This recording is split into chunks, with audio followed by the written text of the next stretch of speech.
It was said to be a sword in the sky, a flame trailing through the stars, too bright to ignore. Children pointed from windows, priests whispered of signs. Scientists scribbled in candlelight, baffled. And across the Atlantic, men who had never seen a telescope suddenly looked up. But this is not a story of astronomy. It is the story of what it felt like to witness something so vast, so quiet, so incomprehensible, that even the birds stopped singing. You don't know what a comet is. All you know is that the sky is glowing and something has changed. Welcome to the autumn of 1858, the year the heavens opened and Donati's comet came to visit. You are not the sort who usually stares at the sky. Your life is stitched together from tasks, boiling the water, scrubbing the steps, folding linens for a house not your own. Your hands know the rhythm of work, not wonder. But tonight, something is wrong with the dark. You sit up in your cot, heart fluttering. There is light, soft, silver, strange seeping through the tiny window above the pantry. It shouldn't be there. Not at this hour. Not with no lamp lit. For a long moment you listen. The house is quiet. The lady upstairs sleeps heavily, thanks to laudanum. The children haven't stirred. You rise barefoot, careful not to make the floorboards creak. The fire has long since died, and the chill of early October clings to your sleeves. You climb the servants' stairs, 3 steps at a time, then duck into the laundry room. From here, the attic window faces the river, and beyond that, the sky. You pull back the curtain, and you see it. A pale arc stretching across the heavens like a brushstroke of ice, suspended in stillness. The stars scatter around it like sparks from a fire, but this is colder than fire, sharper, somehow. You blink. It does not go away. You have heard of signs in the sky. Portents, your mother called them. The last time she mentioned one, a neighbour's barn had caught fire, and the horse had died, screaming. But this isn't a flame, it isn't thunder, it doesn't feel angry. It feels like silence. Behind you, a clock chimes 2. You hadn't realised how long you'd been standing. Something flickers at the corner of your sight. A figure in the alley, across the street. You pull the curtain further and squint. It's a man, in slippers and a robe, standing barefoot in the mud, staring upward, hands clasped, mouth moving in prayer. You don't know him. You step away from the window. Back in your quarters, you lie awake, staring at the ceiling, and though you don't believe in omens, you still dream of white light and falling. The next morning, everything is strange. London has not gone mad, not quite, but it has. Tilted. The milkman is silent. The cook mutters about headaches. The newspaper left on the kitchen table features a headline that wraps halfway across the page. A comet across England unlike any seen before. The article is breathless. They name it Donati's Comet, after some Italian with a telescope and too much time. A bearded star, they call it. A harbinger, some whisper. A miracle, say others. They say it has a tail 5 times the width of the moon. That it moved so slow, so grand, it seemed to stop time. That in America, farmers abandoned their fields to look skyward for hours. But newspapers exaggerate. Always have. You busy yourself with chores, but all day your hands are unsteady. The kettle shakes. A glass slips. You feel like the world has been put under glass, muted, polished, strange. That night, you climb to the attic again. And you're not alone. The youngest daughter, barely 10, is curled on the window seat, a shawl wrapped around her. She doesn't flinch when you enter. She doesn't take her eyes from the sky. It's still there, she whispers. You nod. They say it sings. You listen. Nothing. Can you hear it? She asks. You shake your head. She smiles, faintly. I think it's singing to someone else. You begin to notice things. A vicar on the corner preaching about Ezekiel's wheel. A cluster of women near the docks burning herbs and muttering prayers. A fishmonger who refuses to open shop, claiming he saw a second tail in the sky red, he says, like blood. Children draw it in the dirt. Poets scribble verses and leave them at doorsteps. Sailors toast to it. Some call it Donati, others call it the Eye. Still, others refuse to name it at all, fearing names have power. You watch it every night. Not out of fear. Not anymore. There's something calming in its presence. Like the sky has remembered, it can still surprise you. But you know it can't last. No light lingers forever. On the sixth night, the sky is cloudless. The comet is at its brightest, so bright it casts shadows. You walk the narrow lane near the churchyard. Others are out too, some with blankets, some with lanterns. One man has brought a telescope. He lets you look. You see more than you wish to. A nucleus hard, burning, like a coal trapped in ice, and a tail that stretches until your eye can no longer trace it. You step back. A woman nearby murmurs, "What does it mean?" No one answers, because no one knows. But in your heart, you suspect something has shifted, not just in the sky, but in you, like a thread, has been pulled from the tapestry of the world, and now you're waiting to see what unravels. The days pass, but the comet does not. It stays, like a guest who was never invited and never leaves, hung there in the heavens, unblinking, unmoving, though, of course, it is moving, faster than anything you can imagine. But the sky makes it look still, and that stillness is what unsettles you most. You begin to track who watches it. The washerwoman, who never looked up before, now lingers in the yard, neck craned, a wet rag dripping from her hand. The man who sells gingerbread near the bridge, he whistles now when he walks, but only after sunset. The postman stops knocking. He stands at gates longer, hands unmoving, head tilted up. Even the cat that sleeps on the rooftop every evening pauses at the chimney now, tail twitching, eyes fixed skyward. And you? You've started dreaming in white, not the soft white of snow, the blinding white of light. On the ninth day, something strange happens. The lady of the house, usually stern, fidgety, always smelling faintly of lavender and soap, calls you into the drawing room. She's reading a paper. It trembles in her hand, not from age, from nerves. She doesn't look at you. They say there are drawings, she says quietly, of the comet. In France. You wait. Drawings, she repeats, where the tail touches the earth, where fire rains from the sky. Still, she doesn't look up. Then she folds the paper neatly and dismisses you with a nod. That night, she does not sleep upstairs. She has her bed moved downstairs, away from windows. You're the one who carries the sheets. The newspaper boys shout louder now. Not headlines, warnings, skyfire overhead, divine reckoning, tale of God. Some papers mock them, others print poems. A few just ask questions. Why now? Why so bright? What comes next? None have answers, only metaphors. And more questions. You begin to notice the city slowing. The air thickens with pause. People bump into one another more often because their eyes are elsewhere. Gas lamps burn longer. Some shops stay open through the night, filled with those who can't bear to be alone. Churches, too. You pass St. Giles and see rows of people on their knees, lips moving, eyes glassy. Even the rector looks bewildered. And in the alleys between streets, small fires burn. Someone has begun drawing symbols on the stones. You don't ask what they mean.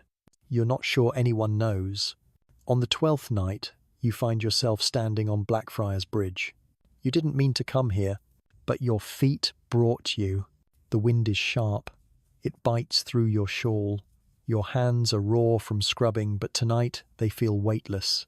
You lean over the stone rail and look at the river, and for the first time you see it reflected. The comet, rippling across the water, pale, silent, watching. You turn to go, but someone else is there. A man, hunched, with a notebook in hand. He glances at you. "Do you see it?" he asks, gesturing upward. You nod. He scribbles something. "Have you felt different?" he says softly. You pose. "Yes," you whisper. He taps his pen. "Me too." Then he smiles faintly. It's like the world is holding its breath. You don't answer, but you stay beside him a while, saying nothing, watching the sky as the river murmurs below. And in the quiet, you wonder, what happens when the world exhales? At dawn, you return home. The light is faint, blue, thin, cold. The comet fades with morning, retreating behind sunlight like a secret. You boil water. You sweep the stairs. You stir the porridge. But something inside you does not return to its place. You catch your reflection in the kitchen mirror, eyes rimmed with shadow, cheeks hollow from too many sleepless nights, and you wonder if the face is still entirely yours. That evening, you open the window again. The youngest daughter has already beat you to it. She sits in the same spot, knees tucked under her chin. She doesn't speak, and neither do you. You just look together, two specks of breath in the immensity of night, and for a moment, it feels like enough. The comet stays longer than anyone expected. By the end of October, it has become part of the city. As natural as fog, as persistent as soot, it no longer shocks, but it still lingers. Some call it beautiful, others say it is a warning we are too foolish to understand. The newspapers no longer shout, they wonder. Is this the same comet seen in the east? Will it return? Has the Earth ever seen its like? You do not know. You only know that the light it casts is not warm, and that sleep has become harder. One morning, the butler leaves a letter on the table. The paper is from America. The envelope bears the crest of a cousin in New York. You are not meant to read it, but the lady has left it open. She is in the garden, and the letter is calling. You glance both ways. Then you read, "The cousin writes of the sky. She says men in Boston have set up chairs on rooftops to watch, that churches stay open through the night, that some believe the end is near, while others celebrate it like a carnival." She describes one man who built a boat on his roof, thinking a flood will come from heaven, another who sold all his belongings and wandered barefoot through the streets, handing out bread. And in New Orleans, she says, a priest has declared that the comet is the breath of God, cleansing the stars. The cousin ends with a line you read twice. They say it is the most beautiful thing we have ever feared. You fold the letter, you put it back, but the words linger. That night, when you climb to the attic, the youngest daughter is there again, but this time she holds a notebook. She is sketching. You look over her shoulder. On the page is a long tail of light sweeping across the stars. Beneath it, tiny shapes houses, a river, a bridge. You recognize them. She has drawn the world under the comet. She turns to you. Do you think it will come down one day? You think before answering. Maybe not this one, but something will. Something always does. She nods. Then she asks if you think the comet is watching us. You say yes, because it feels truer than saying no, and because part of you hopes it is. Later that night, when she is asleep, you take the pencil from the desk. You draw too, but your comet is not in the sky. It is reflected in the water, and you are the only one looking down. You begin to notice the dust.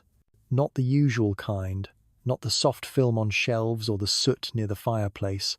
This dust sparkles. It settles on windowsills at dawn. It gathers in corners where no one walks, and when you rub it between your fingers, it feels too fine, like ash from something not burned. One morning, the cook mutters that the comet is shedding itself. You do not understand what that means. But later, in the alley behind the house, you see a boy holding a jar. He catches the floating specks and calls them comet dust. He says if you drink it, it makes you dream of stars. He might be joking, but you are not sure. That night, your dreams shift. They are not of the comet now, but of places it might have been. Great deserts with sky stretched wide, oceans where ships turn silently beneath its light, mountains so high the tail touches the peaks. You dream of your mother's face too, but younger, smiling at something above her. You never see what. When you wake, your pillow is damp. The youngest daughter knocks on your door later that day. She has questions. She asks why people are afraid of the sky. You try to answer, but your words fail. You say because it is big, because we are small, because when something changes up there, we do not know what to do down here. She nods, then asks if the comet knows her name. You say maybe. She smiles and says she will tell it yours, just in case. That evening she draws again. This time she gives the comet a face. Eyes. A mouth. No expression. Just watching. You ask her why. She says she wanted to make it less lonely. You do not tell her that looking at it now makes you more afraid. The days pass like whispers. The nights stretch longer. The comet remains. But the silence begins to break. One morning, the paper announces a change. The tail is thinning. The brightness is fading. The astronomers say it will be gone soon. No date is certain, just the warning. It might vanish in a day, or a week, or tonight. The city does not weep, but it flinches. People stand longer at windows. Some pray again. Some stop entirely. And you feel it too, the strange ache of something leaving, even though it never belonged to you. You climb to the attic that night with a blanket. You sit beside the child. You do not speak. And when the comet appears, fainter than before, you both lean forward, as if closer will make it stay. She asks if it hurts when stars go away. You do not answer, because you do not know. You just hold her hand, and the sky watches in silence. The comet begins to slip away, not all at once. It fades like memory, like fog retreating at dawn, still there if you look hard enough, but never quite where it was. The newspapers have moved on. The headlines now speak of politics and railroads. The comet is just a footnote, a fading curiosity, but the sky still holds it. You notice the difference first in the color. The pale blue becomes silver, then dull white, then barely visible grey. People stop watching, curtains close earlier, the girl no longer sketches. You still go up at night. You still look. It is smaller now, but not gone. And that is what hurts most. Not that it left, but that it is leaving so slowly. One evening, you bring tea to the lady. She is seated near the window, but not looking out. Her eyes are on a letter. Her face is still. You ask if she needs anything. She speaks softly. Do you remember the light? She asks. You nod. She says she dreamed of her brother last night. He died many years ago, but in the dream, he stood beneath the comet and called her name. She does not say more, but as you take the tray and turn to leave, she says thank you.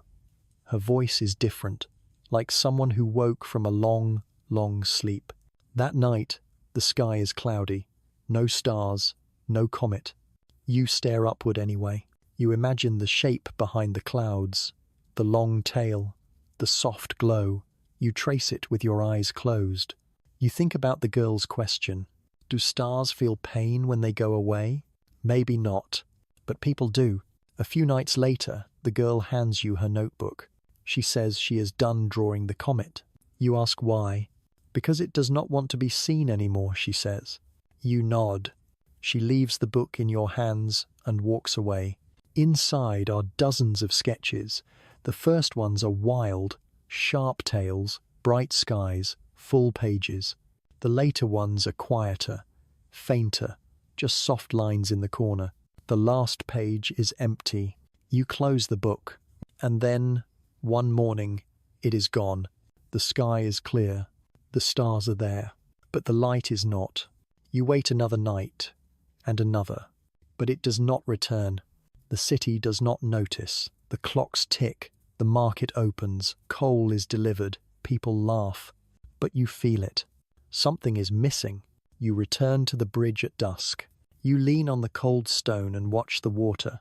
No reflection, no arc of fire, just sky, just you, and in the quiet, you whisper, "Thank you." You do not know why, but it feels right. Then you turn and walk home. The morning after the comet disappears, something in the air feels unfamiliar. Not emptiness, not silence, something thinner than that. A space where something used to be. You rise earlier than usual.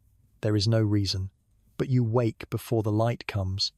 Your body feels as though it remembers something your mind is still trying to catch up to. When you look out the window, the sky is ordinary. No shimmer, no tail, no mystery. Just clouds the colour of old paper and the faint hum of carriages rolling far below. You go about your tasks. You boil water. You fold sheets. You sweep the corners. No one mentions the comet, but you see it in their eyes. The way they linger near windows longer than they should. The way conversations falter near dusk. The way the youngest daughter keeps her sketchbook shut even though her fingers twitch to draw. Everyone feels it, the shape of what is no longer there. Later that day, you clean the hearth.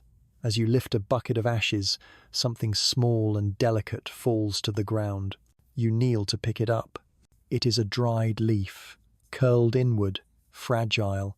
At first you mean to toss it into the fire, but you hesitate. Its shape reminds you of something. The curve of the comet's tail, perhaps. The way it arched across the night sky. The way it pointed, without explanation, to nowhere. You place it gently on the windowsill. That evening the girl comes to your room. She does not speak at first. She only holds something out. It is a piece of ribbon, deep blue, the shade of the sky before stars. She asks if you will help her tie it in her hair. You do. Then she climbs up to the attic and sits in the same place by the window, though the sky is blank. You follow her quietly. You sit beside her. And together, you watch nothing. The nothing feels full. You remember the first night you saw the comet. How the light made the alley glow like water. How your heart beat against your ribs like it had a message to send. You remember not understanding, not needing to. And now, you sit with what remains. Not the light itself, but what it left behind inside you. Something like stillness, or maybe awe, or maybe grief. You do not name it. You just let it settle, like dust after a storm. The girl asks if it will ever come back. You pause before answering. Maybe, but not for a long time. She nods, slowly. Then she says she hopes it does. But not too soon, because she wants to miss it first. Her words stay with you long after she's gone to bed. They echo quietly, like footsteps in an empty room. And later that night, you sit on the edge of your bed and try to remember what the comet looked like at its brightest. But the memory has softened. Blurry edges, faded glow. You close your eyes. You breathe deeply, and you realize something surprising. You do not need to remember what it looked like, because what matters is what it changed. And some things, once changed, do not go back. Not even when the stars turn away. The days after feel quieter than they should. You move through the house as before. You polish silver. You carry trays. You fetch coal for the fire and close the shutters before the wind sneaks in. Nothing has changed, and yet nothing feels the same. You start to notice small things. The way shadows fall in different places now that no one looks up. The way the lady sits by the window but no longer waits for the sky to darken. The way the youngest daughter's drawings have returned to birds and trees and ribbons, but the lines are heavier, as if her pencil remembers something she no longer speaks about. One afternoon, you are sent to the market, a short walk along cobblestone streets that wind between narrow buildings. You pass the usual sights. A dog sleeping near a lamppost, a boy shouting about oysters, a man in a brown coat who tips his hat to no one. But there are new things too. You see a woman on a bench, looking at a handkerchief she holds in both hands. There is nothing on it, just white linen, but her face is wet. You see a painter standing before a blank wall, brush poised, eyes fixed upward, though the sky is just a soft grey. And at the corner, a child builds something from stones. Not a fort, not a house. A long curve that bends across the pavement, ending in nothing. You realize he is making the tale. He does not look at you, but as you pass, he whispers a sound, a name. You do not understand it, but it sounds like something old, something pulled from a dream. That night, when you return to your room, you find something waiting on your pillow. It is the leaf, the one you left on the windowsill, but now it is inside a small frame, pressed between glass, bound in twine. There is no note, no signature. You sit on the edge of your bed and hold it in your hands. It is still fragile, still curling at the edges, but preserved now, cared for. A memory made solid. You do not cry, but your chest feels tight, as if some invisible string has been pulled just slightly too far. You hang the frame beside your mirror. Then you climb the attic stairs one last time. The air is cool. The boards creak beneath your steps. The girl is not there, but her ribbon is tied to the edge of the window latch. You sit where she used to sit. The sky is clear, but empty. You breathe in, and for a moment you imagine the comet still there, not in the sky, but in you, not blazing, not burning, just resting, like an ember at the bottom of a long cold fire. You close your eyes. You listen. No bell, no wind, just the sound of your own breath, steady, calm, as if the night is waiting for nothing more than that. And in that quiet, a thought rises. Maybe we were not meant to understand it. Maybe we were only meant to witness, to stand in the dark, together, and to remember, because sometimes the most beautiful thing is not what appears in the sky, but what stays behind after it leaves. The comet is gone, but something still lingers. You feel it most in the morning light, the kind that slides across the windows before anyone wakes. It is thinner now, paler, as if the sun too is remembering. Downstairs, the house returns to its rhythm.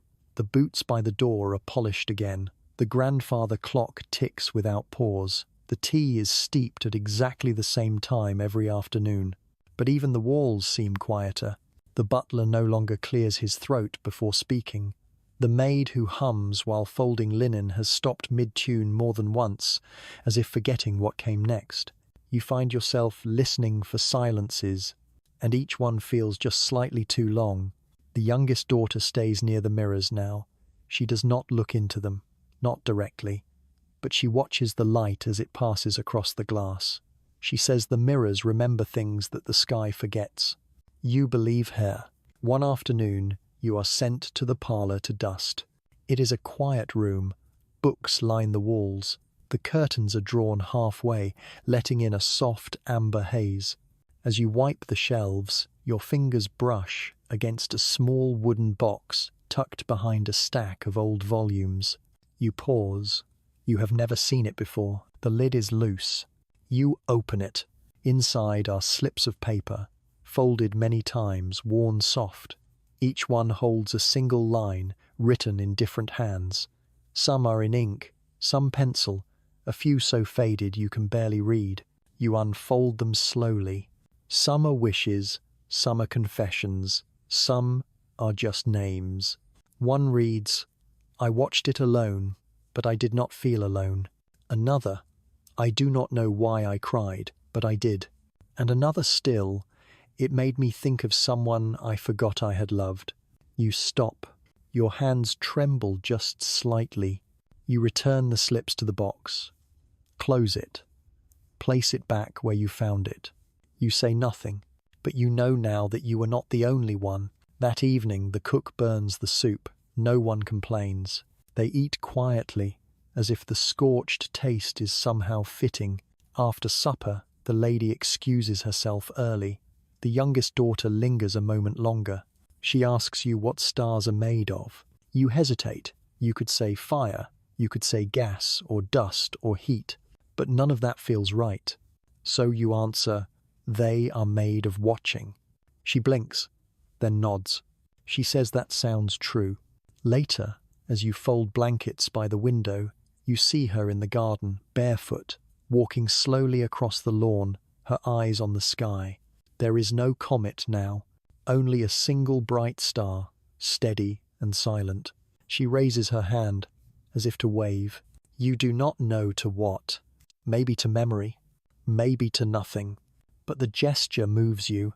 You do not speak of it the next day, but it stays with you, like the taste of something sweet you had forgotten, lingering on your tongue, like the warmth of a hand once held, now gone.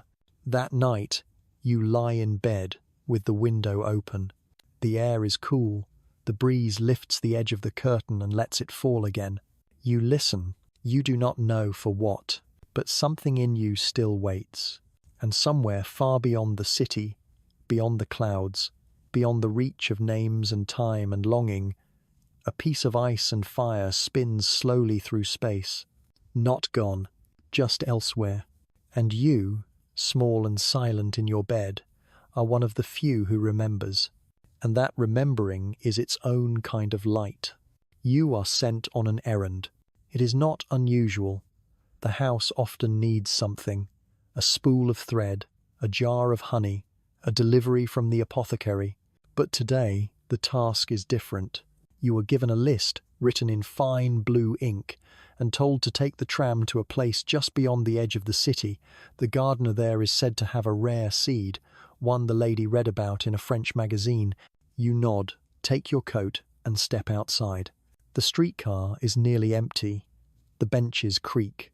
The conductor hums softly, unaware of the tune. The air smells of iron and faint smoke. As the tram moves, the city blurs. Shops fade to fields. Cobblestone becomes dirt. Trees appear in slow groups, like they are walking toward you. You do not watch the road. You look at the sky. There is no comet. There is no shimmer. But still, your eyes search for the ghost of a trail. You do not find it. But you look anyway. The gardener meets you at the gate. He is older. His coat is patched at the elbows.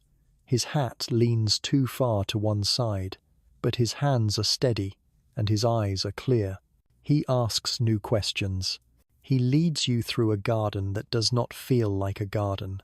There are no rows, no neat signs. The plants grow as they please. Vines climb old stone. Ferns push through gravel. Wildflowers bloom where no one planted them. He calls it the forgotten garden. You believe him. You hand him the list. He tucks it into his coat without reading it. He says the lady wants moonflower seed. It only opens at night. Then he walks toward the back of the garden, and you follow. You pass a cluster of trees that seem to lean inward, like they are listening. Beyond them is a clearing, and in the clearing, a bench. But it is what stands behind the bench that stops you. A small sundial, worn with time, and carved into its base are the words, "What passes above leaves its shadow below." You do not speak. You step closer. The gardener says nothing, but he stands beside you now. He tells you a story, not a long one, just this. Years ago, a comet came. He does not say which one, but he says it was bright enough to wake the birds, bright enough to make even the cows restless in their fields. He says he was young then, and one night he sat on that bench. He watched the comet arc across the sky, and he felt something he could not name. He says he never saw it again. But sometimes, when the moon is thin and the wind moves just right, the sundial glows. You look at the stone. It does not glow now, but you believe him, because some things do not need proof, only memory. He hands you a pouch of seeds, small, pale, wrapped in cloth. He says they grow best in quiet places. You thank him, and as you turn to leave, he says one more thing. Not every light is meant to stay, but sometimes the things it touches remember better than the stars do. You carry his words with you all the way back. The tram rattles over the rails. The city returns slowly. The shapes you know come into focus. Chimneys, lanterns, the curve of rooftops, but everything looks slightly different, as if seen from a great distance, as if something invisible passed over while you were gone. You tuck the seed pouch into your pocket. It feels warm, somehow. Back at the house, the youngest daughter asks where you went. You tell her about the garden, about the plants, the bench, the sundial. She listens closely. Then she asks if the comet visited the garden too. You say yes. She smiles. That night, you sit alone for a while in the back corridor. You look at the pouch again. You do not know if the seeds will grow, but you think about the gardener, and the bench, and the light that came once and left, and you decide that maybe remembering is its own kind of growing. Slow, quiet, but real. 2 days after your visit to the garden, the housekeeper sends you to clean the mirror room. You hesitate, not because the task is hard, but because no one goes there unless they must. It is not a room spoken of often. It has no official name, but everyone calls it the mirror room. It sits at the far end of the 3rd floor, past the linen closet and behind a door that swells in the summer from old moisture. The key is long and cold in your hand. You turn it slowly. The door creaks open. Inside, the room is still. Dust hangs like mist in the golden light. You step in. There are no beds, no chairs, no bookshelves. Only mirrors. They cover every wall. Some tall as men, others no bigger than a hand. Some are clear, some clouded. One is cracked like lightning. You begin your work. Your rag is soft, the solution faintly scented with vinegar and lemon. As you wipe each surface, you see your own face again and again. But the reflections do not feel like you. They feel older, wiser, sadder. At the far wall, one mirror catches your eye. It leans slightly forward, as if listening. The glass is old, uneven. When you approach, your reflection wavers, then steadies. And something strange happens. For a moment, you see not yourself, but a sky, dark, vast, and within it, the faint arc of something bright. You blink. It is gone. Only your own face stares back. But the feeling lingers. You touch the glass. It is cool, but beneath your palm, you imagine warmth. Not heat, but memory. A kind of echo. You sit on the wooden stool in the center of the room. You do not polish now. You only sit, surrounded by your many selves, each one slightly different, each one quiet. You think of the comet, of how it arrived without warning, of how it left, of what it may have seen as it passed. Perhaps it looked down at this house. Perhaps it saw you in a window. Perhaps it saw every version of you that lives in the mirrors. You do not know why the thought comforts you, but it does. The youngest daughter enters without knocking. She startles when she sees you, then her face softens. She says she did not think anyone came here anymore. You say it feels like the comet was here too. She nods. She walks to one of the mirrors and stands before it. She does not look at her own face. Instead, she closes her eyes. She says she wants to remember something. She says she is afraid she is forgetting. You ask what? She says the way it moved, the way it breathed light. You tell her to wait. You walk to the cracked mirror, and you begin to describe it. Not with precision, not with measurement, but with feeling. You tell her how it seemed both near and impossibly far, how its tail curved like a river seen from above, how it left a trail not just in the sky but in the chest, how it made you feel like you had been seen by something that asked nothing in return. She listens. She opens her eyes, and she says, "Yes, that is it." The two of you remain in the room until the light shifts. Shadows stretch across the floor like thin arms reaching for sleep. When you leave, you do not close the door all the way. Some rooms are meant to stay a little open. Some mirrors are meant to remember for you. That night, in your small attic space, you dream of reflections, but not of yourself. You dream of a mirror hanging in the sky, and a light passing across it. So bright, it leaves behind something more permanent than glass. Something that stays, even after you wake. The letter arrives on a Wednesday, not with the usual bundle, not carried by the boy in the cap who whistles through his teeth. This one comes quietly, folded neatly, slipped beneath the parlor door. No seal, no return address. No postage. The housemaid finds it while sweeping. She brings it to you, unsure what to do. You turn it in your hands. The paper is thick, textured, slightly yellowed at the edges. There is a single name on the front, yours, in ink that feels older than it looks. You wait until the end of your shift, then you carry the letter to the back garden, where the sun is warm and the grass still holds dew from morning. You sit on the stone bench beneath the climbing ivy, and you open it. The handwriting is elegant, slanted. Each letter curves like it was written while humming. It begins like this: to the one who remembers. I do not know your name, only that you saw it too. Already your breath catches. The letter continues. I watched from a hill outside the village. Alone, but not lonely. There was a stillness I did not know the world could hold. Even the sheep did not stir. The sky opened, and for a moment, I forgot what fear was. I forgot hunger. I forgot time. It was not the light itself that moved me. It was what it made me feel, as if someone I loved long ago had returned just for a moment to let me know they had not truly gone. The wind turned warm, though the air had been cold. My heart felt full and hollow all at once. I do not know if you felt the same, but I needed to write to someone, to keep it real, to make it last. So I send this not to a person, but to the memory inside another heart. Let this be proof that you are not alone in wonder, that across distance, across silence, another soul felt the same ache. And that ache was beautiful. Signed, a witness. You read the letter again, slower this time, tracing each line like it were a map. There is no signature beyond that single word, no clues, no date. And yet, it feels recent, not in time, but in feeling.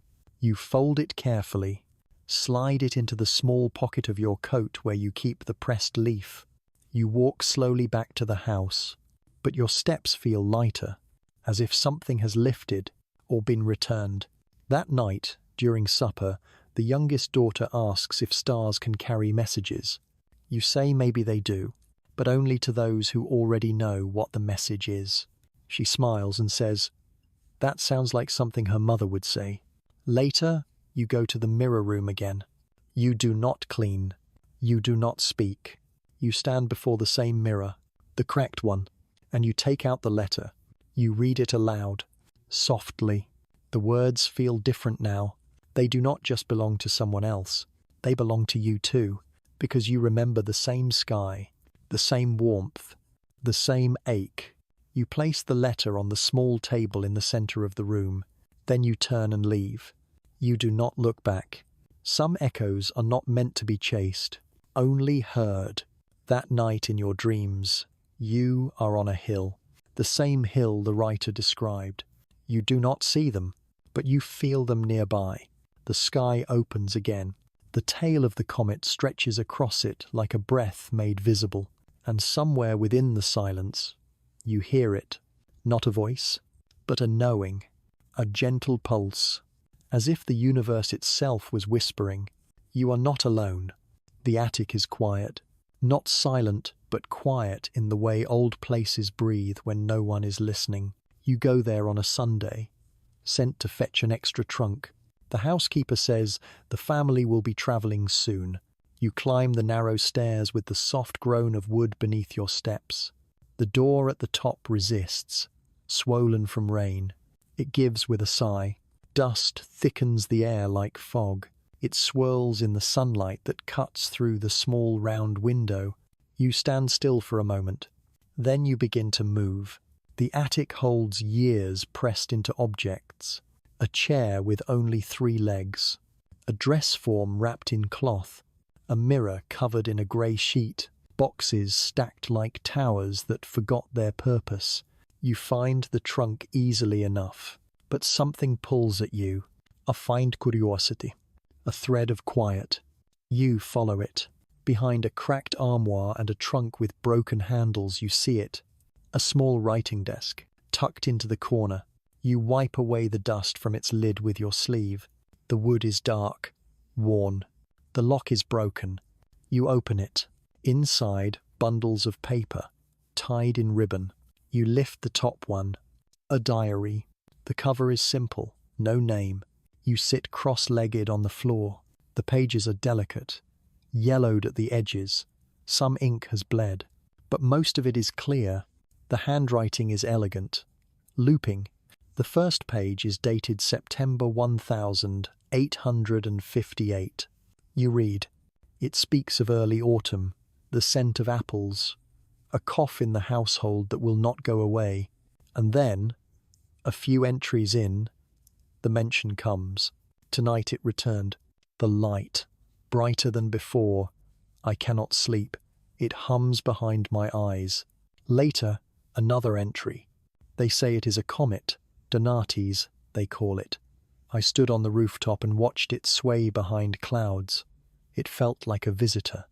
Not a warning, not a miracle, just present. Another. It pulled something from me I did not know was buried. I wept without reason. I think it is not just a thing in the sky, it is a mirror. You pose. You look around the attic. The same house, the same roof, the same light, now long gone. But the echo remains. You read on. The diary shifts as the weeks pass. The writer begins to dream of stars, of oceans made of light. They speak of someone they lost, never named, only described as the one who laughed like wind through wheat.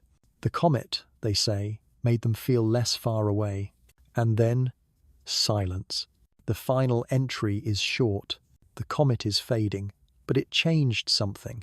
I hope whoever finds this knows what I mean. You close the book. You hold it in your lap, and for a long time you do not move. When you return to the kitchen with the trunk, the cook asks where you were. You say the attic was messier than expected. She nods, then tells you the soup is burning. Life returns, but the feeling follows. That night, you lie awake. You think of the diary, of the unnamed writer. You wonder if they looked out the same window, if they touched the same banister, if they whispered the same questions into the dark. You take the diary from your coat and place it beneath your pillow, not to hide it, but to feel its weight, and in the quiet of that moment, you sense something. Not presence, not magic, only connection, a thread that stretches not through space, but through memory. You fall asleep with one hand on the spine and dream of a sky that once held fire. The diary stays beneath your pillow for 3 nights. You read it slowly, not out of caution, but out of respect. Each entry unfolds like a letter from a version of yourself who lived long before you. You find your rhythm in the handwriting. You begin to guess the mood of the writer from how the ink flows. Some days sharp and rushed, others soft and round. You notice things. Mentions of the house, the west corridor, the garden before it was walled in, and the rooftop. Always the rooftop. They watch the sky from there. You have never been to the roof, but you begin to wonder. On the 4th morning, a page flutters loose as you shift the book. It falls to the floor, curling slightly. It is not a diary page. It is thicker, stiff, almost like cardstock. A sketch. The lines are light. Pencil, perhaps faded over time. It is the comet, or how the writer saw it. The tail curves upward, like a ribbon caught in wind. But the most unusual part is the way they've drawn the stars around it. Like eyes, watching. Below the image, in tiny letters, a sentence. It saw us, too. You trace the line with your finger. Then, something falls from between the pages. A small object, tarnished silver. A locket. No chain, just the oval piece. You pick it up gently. It is heavier than it looks. The latch resists, but finally opens. Inside, a photograph. Faint, sepia. A woman, young, serious-eyed, with hair swept high. And beside her, another photo. Of the sky. You are not sure how such a thing was captured. The quality is blurred, but there is the shape, the tail, the arc, the comet. You hold the locket in your palm, close it, and for a moment you feel time fold inward.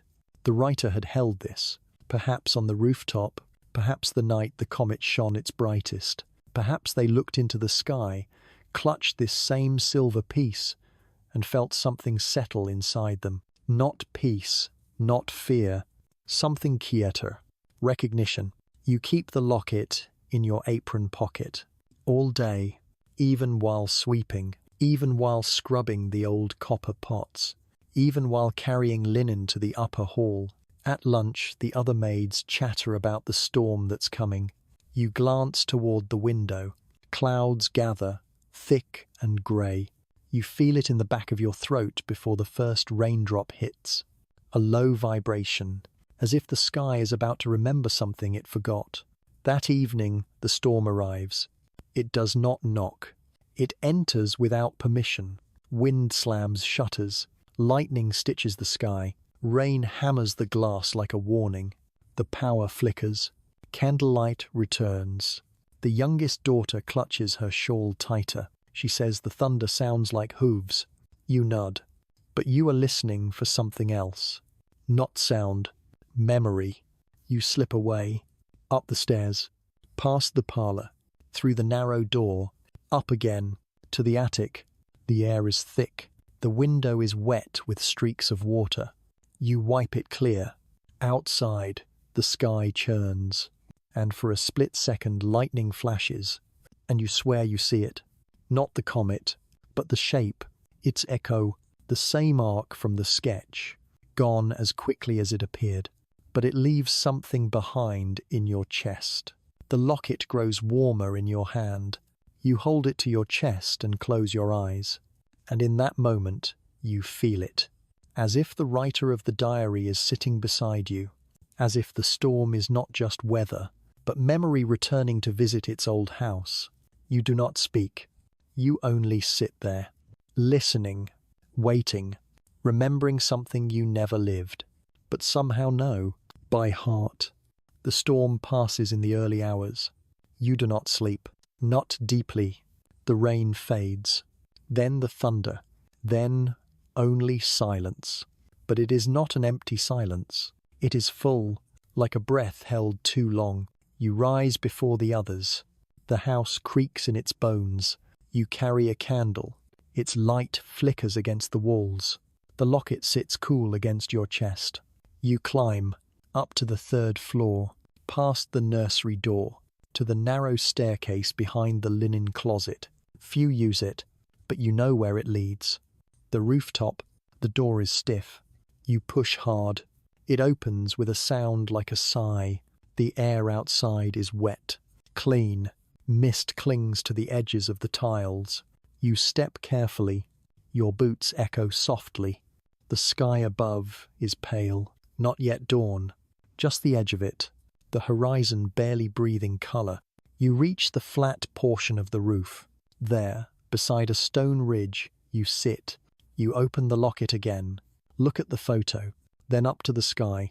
There is no comet. Only soft grey clouds. And one faint star struggling to remain. And yet, you feel it, not in your eyes, but in your skin, in your lungs, in the way your heartbeat slows.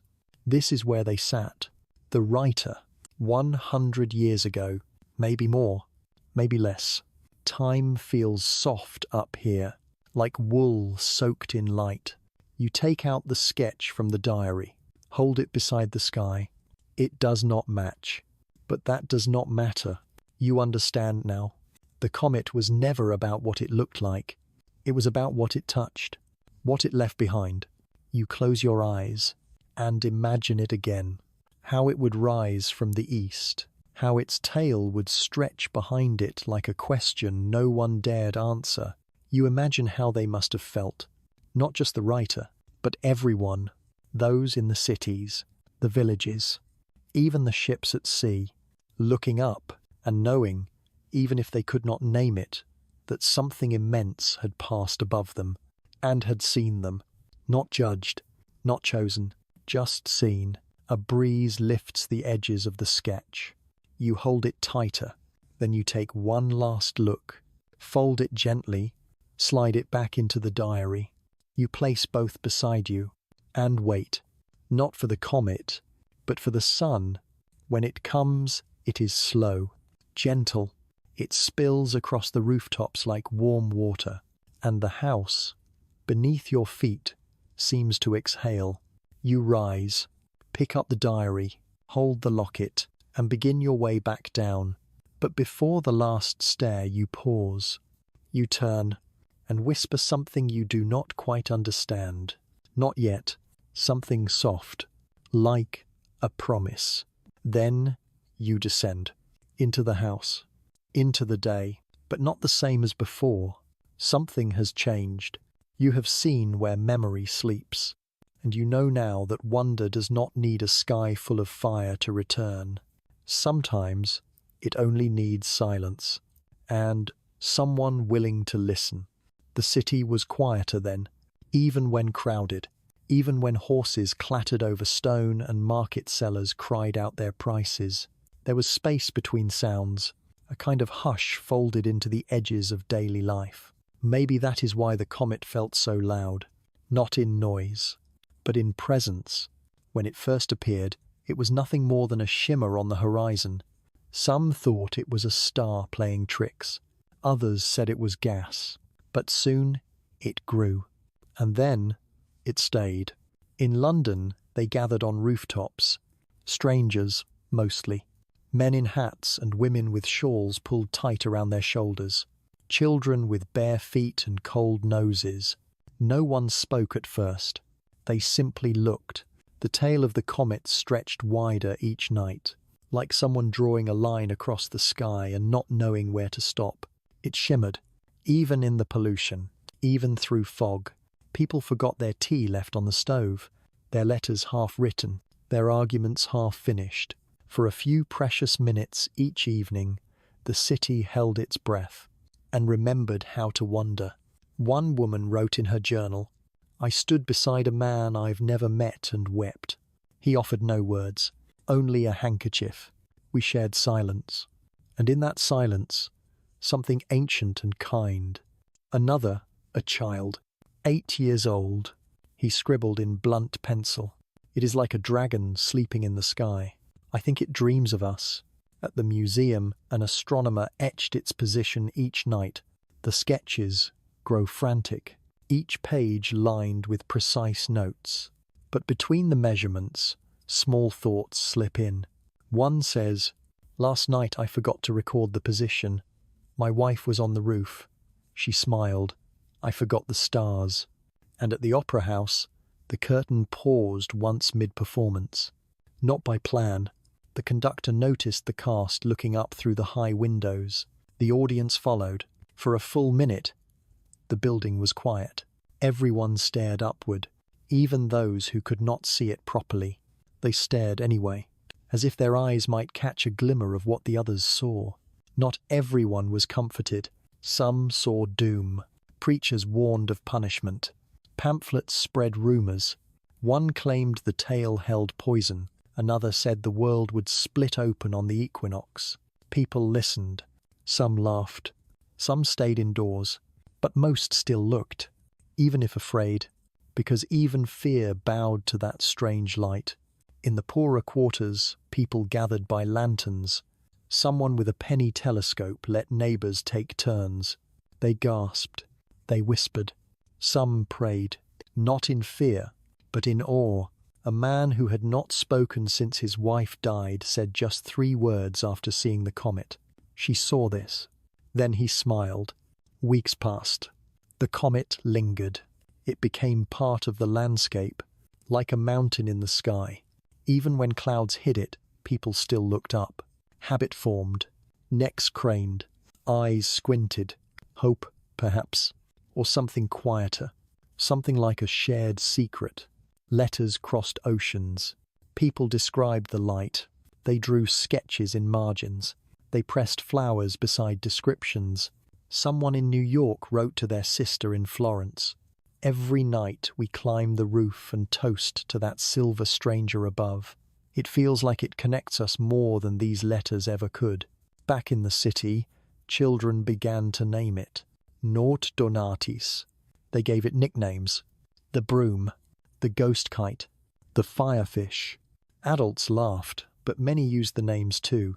There was something magical in those childish words. They made it less scientific, more human. On the final night, before it began to fade, a group gathered in the park. Someone brought a violin. Someone else had bread. They shared. They sang quietly. Not hymns, not anthems, just fragments of songs half remembered from childhood. They didn't speak of the comet. They didn't need to. It was there, above, and that was enough. Later, someone would write, "We did not know what to call that night, but we knew it mattered." Like the pause before a farewell hug, something that tightens your throat even when no one says goodbye. Far from the city, the comet still found its audience. In villages where gas lamps had never been installed, in hamlets tucked between forests and streams, in places where the stars had never left the night. There, the comet did not compete with buildings or smoke. It arrived like a guest everyone had been expecting. Farmers saw it first while feeding the animals at dusk. Shepherds noticed it from hillsides. Children ran to tell their mothers that the sky had grown a tail. No one asked what it was, not at first. They simply watched and whispered, not in fear, but in that hushed tone people use when walking into old churches or forests. In Tuscany, a priest described it as a candle left lit by heaven.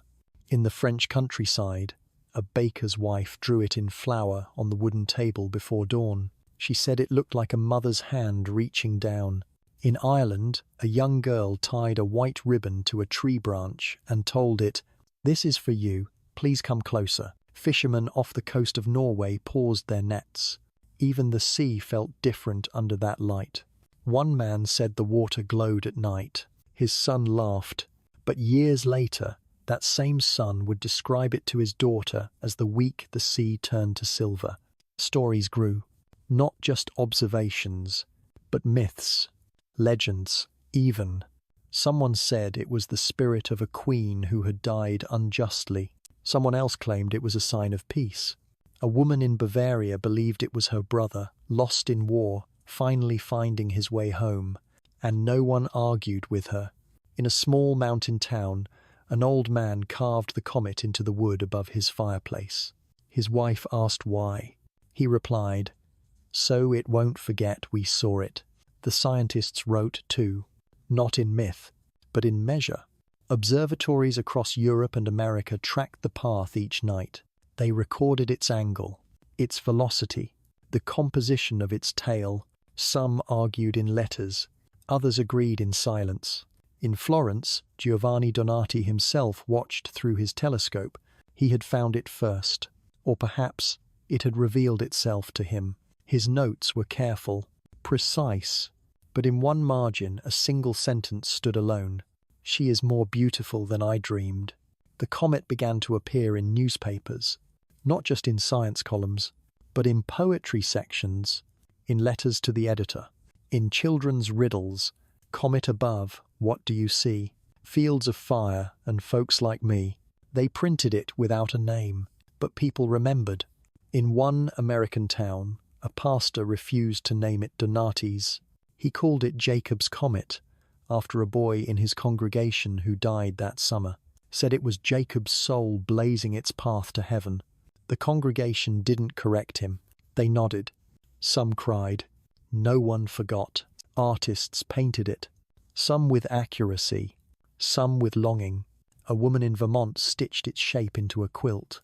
A boy in Spain painted it on the barn with crushed berries. It faded fast, but his parents left the mark untouched for years.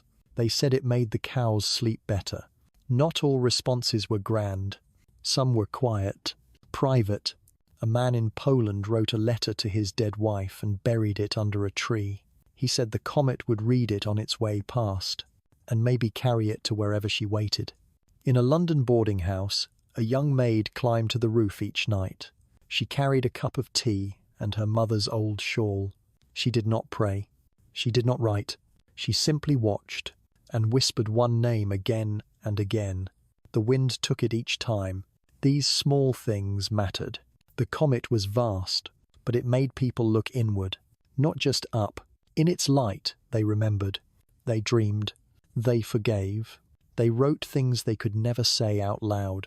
And sometimes they just stood in the field or the alley or the rooftop and felt the strange joy of being alive while something so vast passed overhead. No photograph could capture that. No diagram. No article. Only memory, passed down like lullabies, or a locket, or a single line in an old journal. I saw it.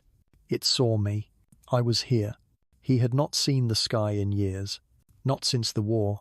Not since the cannon flash left his eyes burned, 2 white circles where colour once lived. But he remembered light. He remembered how dusk changed the rooftops to silver, how stars shimmered like pins in a velvet curtain. He remembered the full moon above the wheat fields back home, back when the world still made sense. Now, he lived with his sister in a modest house on the edge of town. She never mentioned the comet, not because she didn't care, but because she didn't know how to tell him, until one night she took his hand and said simply, "Come outside." She guided him to the garden. The grass was damp, the wind slow. He stood with her as she placed his hand on the wooden fence. "It's above us," she said.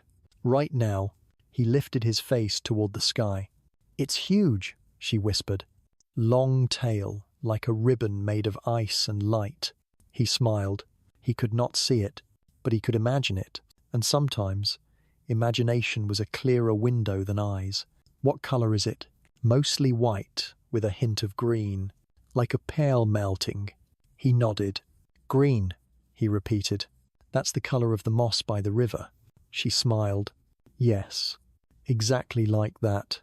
They stayed in silence for a while. Then he spoke. "Do you hear it?" She paused. "Hear what?" "The sky," he said.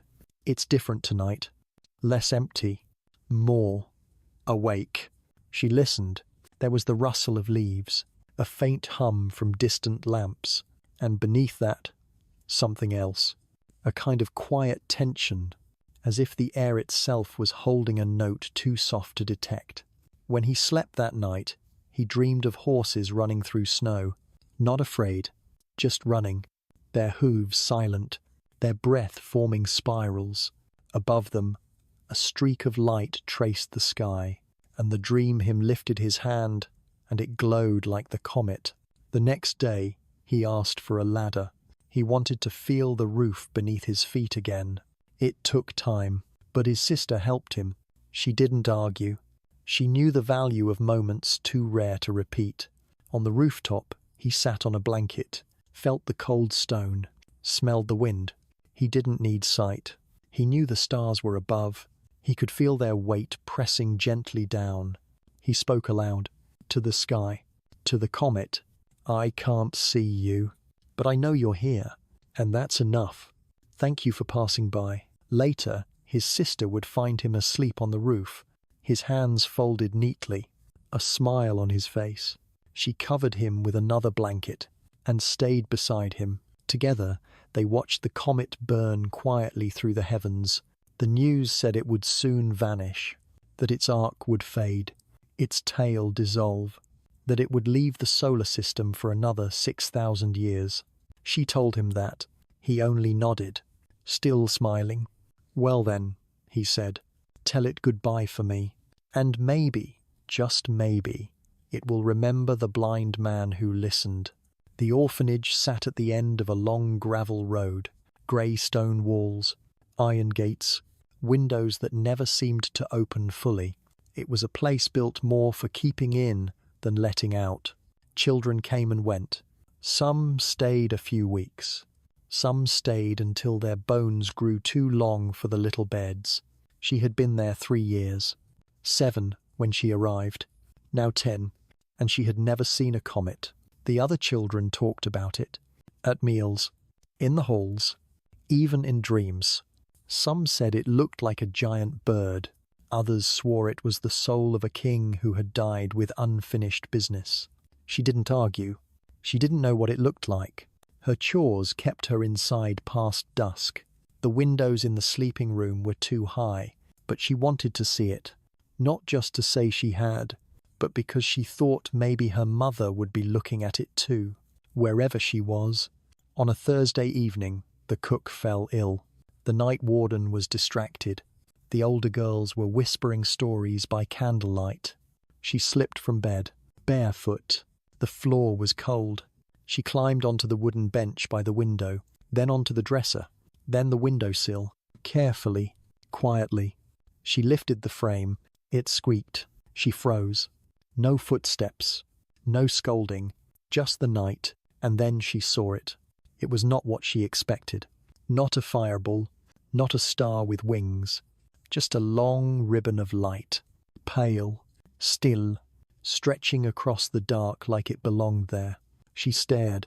The air smelled like coal and damp linen, but she didn't notice. Her eyes filled, her chest too. She felt something open inside, like a door that had been locked for years. She whispered one word, "Mama." The wind touched her cheek, soft, like a hand, and for a moment she believed it was her mother. Not the woman with a name and a face, but the feeling of her. Warmth, safety, love, all pressed into a breath of cold air.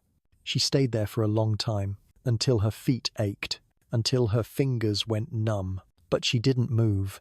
She didn't want the comet to think she was ungrateful. It had come all this way, to her window, to find her. The next day, she told no one, not the sisters, not the other girls, but she drew it on the corner of her linen napkin. She folded it into a small square and kept it under her pillow. Each night after, she'd unfold it and trace the line with her finger. Even when the comet faded, even when the skies turned ordinary again, she kept tracing. Years later, when she left the orphanage and moved to the city, she carried the napkin with her. It grew soft at the edges, stained with time, but the comet line remained. She never told her children what it meant. She just said it was the shape of a promise. At the end of her life, when her hands had grown thin and her memory thinner, someone found the napkin in a box of old scarves. There was no note, no explanation, only a single stitched word in the corner. Mama. No one knew who had sewn it.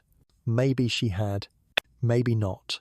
But the line across the cloth was clear, straight, bright, still there. A memory that would not fade, like the moment she had seen the comet, and believed, just for a second, that love could shine through anything, even the sky. The train left Vienna just before sunset, a long, narrow beast of steel and smoke. Its whistle echoed across the fields like a tired animal calling home. Inside, passengers settled into their compartments. Coats hung, newspapers folded, windows cracked open just wide enough for breath. No one spoke loudly. This was the night train. Silence was part of the ticket. In one compartment, a banker counted coins with his fingers. Opposite him, a nun folded her hands in prayer. Beside the window, a young boy rested his chin on the sill, eyes already half closed, and in the far corner, a woman in a dark cloak held a worn book. Though she hadn't turned a page in 20 minutes, the rhythm of the train took over, wheels clacking in steady beat, like a metronome for dreams. Then someone gasped, softly, almost politely, a man in the corridor. He had opened a window to smoke and seen it. The sky, the streak, it hovered like a blade above the world. He tapped the glass of the compartment. Apologies. But you may want to look outside. One by one, heads turned. The nun leaned forward. The boy straightened. The woman in the cloak closed her book. Even the banker rose. For a moment, no one moved. Just breath and stillness. Then the boy whispered, "Is it moving?" The nun shook her head. "Number, we are." They watched as the fields slipped past in shadow.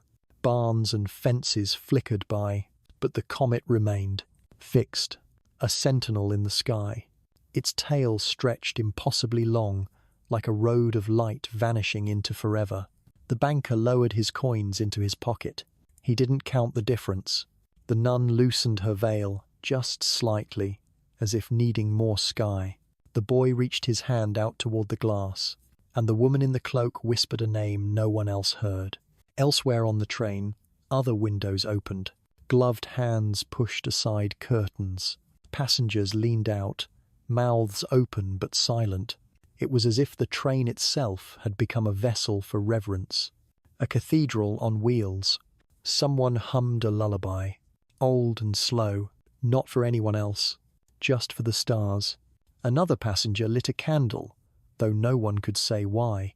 It flickered as the wind came through the cracked windows, casting soft shapes across the seats. In the dining car, two strangers made eye contact for the first time since boarding. They didn't speak, but one lifted a cup in quiet salute. The other nodded. The comet reflected faintly in the silver spoon between them. The train passed through a tunnel. Darkness, total and brief. Someone caught their breath. Then the light returned. The comet again, exactly where it had been, like it had waited.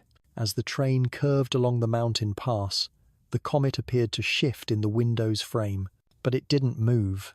It only watched, or maybe listened, to the whispers, the songs, the thoughts left unspoken but not unfelt.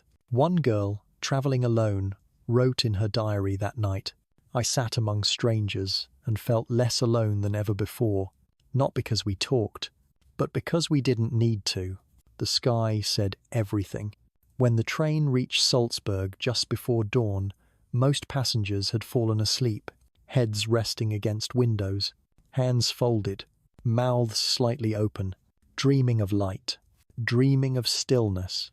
The comet remained above, soft, patient, as if offering them one last glance before the sun chased it away. And when the station porter walked the length of the platform that morning, he stopped once and looked up. He tipped his hat, not to a person, but to the sky itself, as if to say, "Thank you for riding with us. Come again." She was 92, bones like paper, skin thin as petals, but her eyes still held light. Every Thursday, her granddaughter came to visit, with tea and a soft scarf, and that notebook she always carried. "Tell me something old," the girl would say, "something only you remember." And so the old woman searched, through drawers of memory, through doors long shut, until one day she said, "Have I told you about the night sky in 58? The girl blinked. 80 and 58. The woman smiled. "Yes, I was 12. We were living in the north, a village with more cows than people, and for 1 week in autumn, the stars grew a tail." She chuckled. "That's what we thought it was. The stars deciding to run away."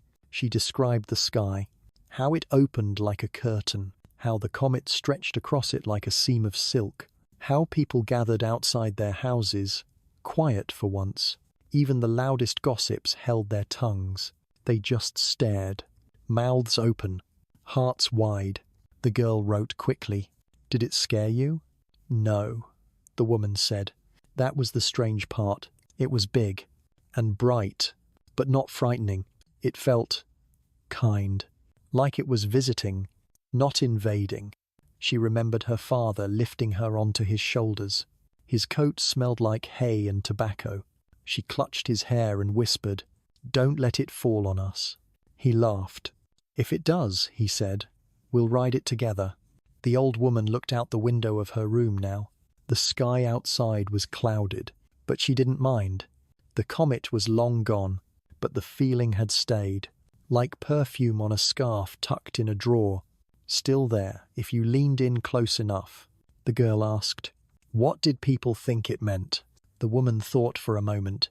Hope, maybe, or change, or just beauty without a reason. Some thought it was a sign of war. Others thought it was the end of the world. But for me, she said, it was the first time I felt small and safe at once. Later that night, the girl returned home. She told her mother what Grandma had said, and that evening she searched online. She found the name, Donati's Comet. She saw paintings, etchings, old articles scanned into modern screens. It was real. It had happened. And somehow her grandmother had carried it all this time, like a lantern. A week later, she returned to the nursing home. Grandma was resting, breathing soft, eyes closed. The girl took the notebook and whispered, I saw it too. Not in the sky, but in you. Thank you for keeping it safe. Outside the window, the sky was clear. No comets, just stars. But one of them, for a moment, seemed to flicker a little longer than the rest. And the girl smiled. Because some stories never fade, even when the light does. The comet did not stay forever. None of them do. It passed through the heavens like a visitor without luggage. No message, no warning, just presence, and then absence. But during those weeks, it was everywhere. Over the rooftops of Paris, artists laid down their brushes and wept, not from sadness, but from recognition, as if the sky had whispered something they'd been trying to paint for years. In the quiet streets of Kyoto, monks stepped out of their temples. They bowed to the sky, not because it was holy, but because it reminded them how small things can still carry great light. In the deserts of North Africa, caravans paused their journey. Men pointed upward, murmuring stories passed down by grandfathers who once saw similar trails. The night was cold, but no one returned to the tents. Not yet, not while it still burned. On the ships crossing the Atlantic, sailors leaned against rails. Some made wishes. Others wrote letters they would never send. A few simply closed their eyes and breathed. Salt air and starlight. The sea and the sky. Everything ancient, everything new. In backyards, on balconies, in crowded alleys and open fields, people looked up. No two perspectives were the same, but the gaze was shared. 1,000,000 different hearts rising in the same direction. No language was needed. No photograph was taken. Just silence, and the soft understanding that something beautiful had come close enough to touch, if only with the eyes, or with the soul. Some wrote poems, some lit candles, others held their children a little tighter, whispering that this light, this tale of ice and dust, had flown across centuries to find them. And maybe that was true, or maybe it was just a rock from nowhere. It didn't matter. It felt like more. And sometimes, feeling is enough. When the comet finally faded, people returned indoors, to kitchens, to chores, to debts and illnesses and the long grey of life. But something had shifted, a thin thread added to the weave of memory. Years passed, then decades, then centuries. The world changed. But if you listened closely, sometimes you can still hear it. In stories told by candlelight, in paintings hung too high for dust to reach, in dreams shared by strangers, the memory of a light that came from the edges of the solar system paused for a moment and reminded us that we are not alone under this sky. Donati's comet is gone now. It won't return for over 6,000 years. By then, none of us will be here. Our names forgotten, our cities changed, but the sky will still be there. And maybe, just maybe, someone else will look up, see the same light, feel the same hush, and know, deep inside, we were here too. Once, looking up, together,